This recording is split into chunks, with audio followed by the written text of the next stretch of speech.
আসসালামু আলাইকুম। আমাদের অসহায় মাডা অনেকক্ষণ যাবৎ ফলো করতেছি। সে এতটুক রাস্তা আসতেছে খুবই কষ্ট করে। তখন আমি গাড়িতে নামে বললাম যে আপনি কোথায় গেছিলেন?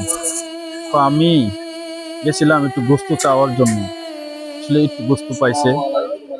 আসলে দেখেন, ঈদের মধ্যে সবাই গোস্ত খাইছে, কিন্তু সে অসুস্থ দেখাচ্ছে, পাবে অসুস্থ। তা আমি বললাম যে আপনি এই গোস্তর জন্য পাড়াতে গেছিলেন? পাড়াতে গেছিলাম। অবদান পাড়াতে গিয়ে একটু গোস্ত পাইছি, আমি এই গোস্ত নিয়ে সন্তুষ্ট। আসলে আমি বলছি, আপনার কে কে আছে বাসায়? তো আমার কেউ নাই, আমার একটা মেয়ে আছে। আমি জামাই বাড়ি থাকে, তো আমি একা থাকি। কোন জায়গায় থাকেন? তো গোচ্চগ্রাম থাকি। তো আমি বললাম আচ্ছা ঠিক আছে, আপনি এরকম শরীর নিয়ে আপনি কিভাবে কি করতেছেন? পাউদা যে সে হাঁটতে আসবে, এই আটার মতো যোগ্যতা তার নাই। এরকম অবস্থা আমার দেখে এরকম কষ্ট লাগছে, আমি বললে ভাষা বোঝাতে পারবো না। আসলে আমাদের মারা এত কষ্ট করে একটি সন্তান লালন পালন করে অনেক বড় করে, তারপর আমরা বুঝি না আমাদের মা কতটুকু কষ্ট করে। আপনারা সবাই দেখবেন, সবাই আপনার বাহবা দিবে, কিন্তু মা যত কষ্টের মধ্যে আপনি পড়েন না কেন, আপনার মা আপনারা ছেড়ে কোনো কোনো জায়গায় যাবে না। মা হলো এরকম জিনিস।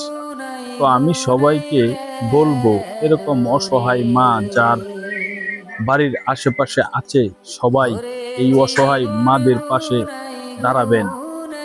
তো আমি বলছি আপনাকে, আমি কিছু কিছু পারি আমি আপনাকে দিব আপনার জন্য।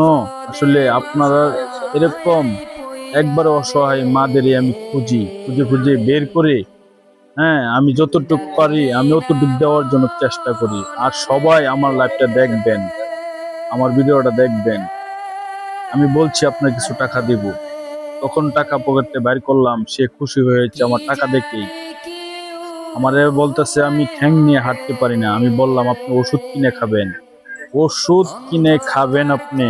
তো ঠিক আছে বাজান, আপনি তুমি আমার যে উপকার করছো, আসলে আমি বললেও ভাষা বোঝাতে পারবো না। টাকা পায়ে আমার গায়ের উপরে হাত তুলে আমার গাটা হাতায় দিয়েছে। সে দেখেন কতটুকু খুশি হয়েছে। একটি মানুষ যদি খুশি হয় তাহলে দেখেন